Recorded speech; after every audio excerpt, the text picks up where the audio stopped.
I okay. Um, Welcome to another Let's Light a Fire. I was almost tempted to stop that because, like, oh dear, I've hesitated. Time to make another video. And then I look at some of the effort people put into theirs and thought, that's just being fastidious. Which I suppose you could say I am, but it's not productive. I've got to get a fire going. Because, look, 16.8 degrees. And bear in mind, when I'm sat down, I'm about 2 foot away from that. So I'm radiating, oh my god, I'm radiating heat on it.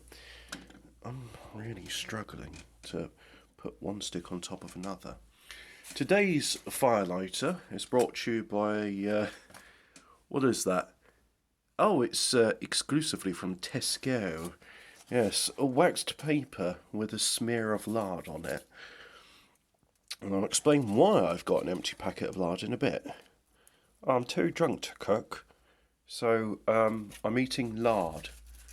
Oh, right, Eddie, I'll make one of my famous fry-ups. Oh, oh, oh, God. Oh, some people will say it's not, but Bottom, I think, was the pinnacle of British comedy. And if I know the sort of people that are going to argue with me, they're going to say, "Oh, actually, the In-Betweeners," or what was that really unfunny show called with the fat guy with beady eyes? He was with Piers Morgan and James Corden. That's it. That was it. Or Peter Kay's Phoenix Nights was much better. You know, they say, "Oh, Bottom was just slapstick humour. It wasn't even that good." And it's like you're forgetting the genius that is, or maybe just can't appreciate it. I'm just laughing, thinking of the time he chopped his finger off and the blood spurting everywhere. It's so, it's so over the top. Oh God. If you've never seen Bottom, considering according to YouTube's demographics, 50% of my audience is from America, and you weren't even alive when Bottom was on, you've never seen it. It was a show from 1990 to 1992 on BBC Two in the UK, and it starred. This has a safety on it. Why? Anyway, it starred Adrian Edmondson and Rick Mell as two people on the bottom rungs of society. Because you see, back in the 90s, of the idea of two people sharing a two-bedroom flat who were single and in their mid-30s was seen as comically pathetic. Whereas now, if you look at shows like Peep Show, two men that are single in their mid-30s sharing a flat together would be rather well to do. So, haven't we come a long way in society? Anyway, Bottom, thanks to Rick Mell, who just really used Adrian Emerson as a sounding board, is just a powerhouse of action-packed slapstick comedy, and it was funny, it was gory, it was vulgar, it was vile, it was over the top. And if you haven't seen Bottom, go. There are many places to get it. You can go on torrents. You can just go on YouTube. I'm sure the episodes will be there. Someone, has taken VHS recordings, put them on, and just watch it for yourself. Just watch and appreciate truly the greatest comedy anyway, ever. So what was I on the subject of Bottom? I have no idea. Oh, that's it, lard. I'm too drunk to eat, so I've been eating lard. Well, I have been eating lard, but I'm not too drunk to cook. So I used the lard to cook some chicken. I made fried chicken. I didn't bread it. I just had flour with cinnamon, ground coriander, paprika, piment d'Espelette, which is just chili flakes, but it's a fancy chili flakes, salt, black pepper, and cut the chicken into inch-sized pieces, stuck them into the bowl with flour, swore at my clementine for not being dry enough to sustain the flame, put into some egg, and then what did I do? Oh yeah, put it back in the flour. Mixed it all around, stuck it into a pan on medium heat, and slowly fried it. And then I noticed I had a lot of sort of sticky egg and flour, especially around my fingers. So I rolled it off, rolled it in flour, and I made these little flattened discs of egg and flour which I fried, and I hesitate to call it, but I believe that is referred to as a hush puppy. And they were almost as good as the chicken. So you imagine sandwich has just got chicken and lard. And it's got all the flavourings one has put in the chicken. Now, I know, what's his name, Guy Fawkes would be like, Hobbit once again proves his Maghrebi ancestry. Or is it sub-Saharan ancestry? I forget now. But I'll have you know that fried chicken is an ancient Belgian recipe. Because yes, the Belgians, before anybody else, thought, what if we immersed a chicken into this cauldron of boiling lard? Well, boiling fat. They probably use beef tallow, knowing them. And the answer was, you end up with a delicious meal. And I had 4 chicken breasts, so I cut them all up into inch pieces. I've probably eaten the equivalent of 1.5, and I'm now full. So that was a good breakfast. And the rest will go into a plate.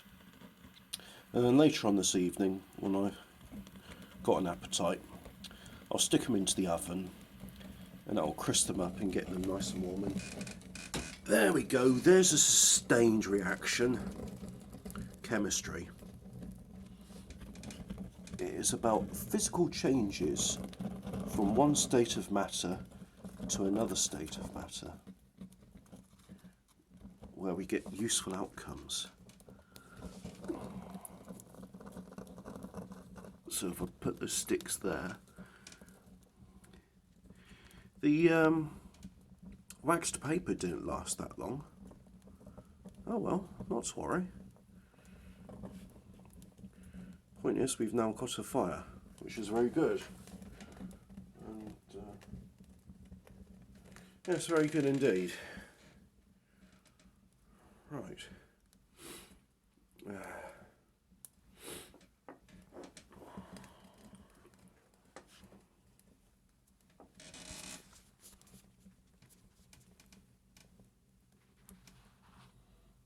For those wondering, I am still playing games, but there's nothing I really felt like streaming. I find these days games is what I like to do is play something rather unchallenging and relax, and then I'll watch something. Right now, I watch YouTube. I was very pleased to find, I think he's called Post 10. He's a guy that goes around unblocking storm drains, and the enthusiasm he has for his unblocking I find commendable. Of course, there's Drain Addict as well, who deals not just with storm drains but sewage as well, and he's, you know, I find his work admirable.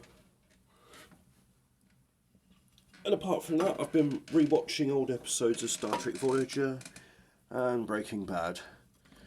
And I must say, Breaking Bad is significantly better than Voyager. But Voyager does have some concepts I like, and a lot I don't like. I'm still very disappointed in the direction the show took. I suppose what happened is what's it called? Come on, brain. they didn't want to do another Deep Space Nine with an overarching story, which I think is a real shame.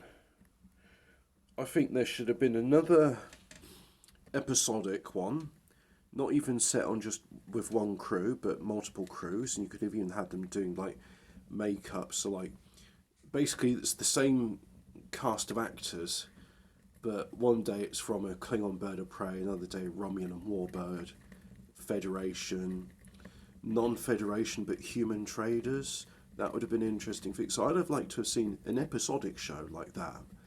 And I would have liked Voyager not to have been Deep Space Nine. I would have liked Voyager to be, here's how we're going to found the Federation. And you may be saying, oh yeah, but who are you going to found the Federation with? You've only got a crew of 140 and one ship. Well, the writers could have quite easily done it if they wanted to. Use that one ship as the basis of starting a, do I want to say a Type 1 civilization? I'm going to say that the Federation is a Type 1 civilization because they're able to harness antimatter, and they've probably, when you're dealing with the sort of energy used to move all those thousands of ships about and millions of people, you're probably dealing with the energy output that is equivalent to our sun. So that's a Type 1 civilization. Or is it a Type 2 civilization? Doesn't matter. Point being, advanced technology, they could have done it, and it's not just 140 humans on the ship. They'd have also had the 100,000 humans on that planet, which is featured in the episode called The 37s, where a bunch of humans were abducted in 1937, so all the way to the other side of the galaxy, and the writers very lazily edited that out and just made it about, oh, let's carry on with our journey, because apparently there was supposed to be a crisis where half of the crew wanted to emigrate down to the planet, and they were all going to meet up in the cargo bay where the captain was going to talk to them, and she just goes there with the first officer, and nobody's there, and it's just like, well, that's a cop out. That's a pretty lame cop out. But anyway, it's these what if machines. I personally would have loved another, let's just stay here, found a federation. And the thing is, you could have still had your goal. They could have eventually gone like, oh, we've got this, technological thingamabob, which happened to be a relic from the caretaker. We found other traces of that civilization, so we can go back now.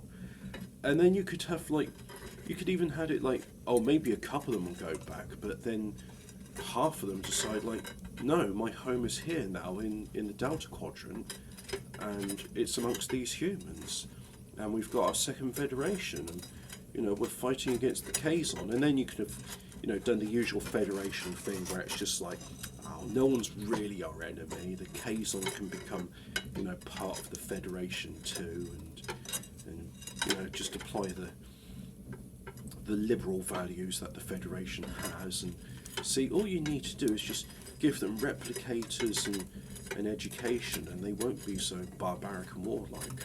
That's all you need. It's just give them some good living, and that will change thousands of years of evolutionary drive to the Poundland Klingons, as somebody referred to them as, which I think is quite an apt description. But anyway, that's what I've been doing. I've been watching telly, I've been playing games, and frankly it's not worth streaming. But I mean, I have to do this because of that, and it's nice to talk to people even if it is one-sided. Well, it's not one-sided because you'll reply and then I can respond to that in the next video. Let's just clear the little bits of charcoal out. Oh, there's a good heat from those sticks. By the way, if you're bereft of a fire or incandescent light bulbs or the sun, you should look into getting infrared LEDs for your home. Get yourself an infrared LED light source. It'll warm you up, but more importantly than that, it stimulates the production of something called intracellular melatonin, which is a very beneficial hormone. All I know about it is it speeds up tissue regeneration. There's not enough room for a sick bay in the International Space Station, so they've just got a couple of infrared light panels, and if they got aches and pains or cuts and bruises, they'll just shine the lights on it, and that's the relief they get. So, yeah, if you can't get the sun, get yourself an infrared light source. Even if it's just you get a couple of pallets from the industrial estate, chop them up, and have a fire in your garden or on the road. No, don't start fires on public highways. That's we're not at that stage yet. But yeah, infrared light is beneficial, and as I can feel it warming my skin, I know it's doing me some good. Ta-ra.